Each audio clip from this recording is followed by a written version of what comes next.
Darbadar kesgan chog'larimda oldimda kimlar uchramadi deysiz?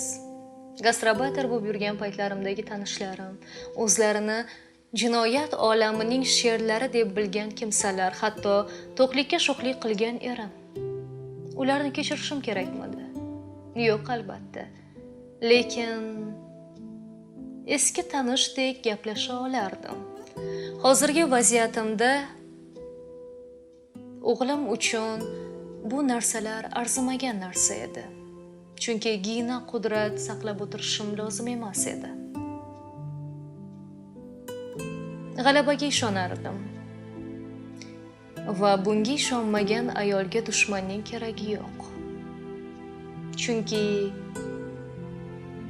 ojiz ayol bo'lish faqat kuchli erkakning oldida yarashadi. Boshqa payt esa yo'q.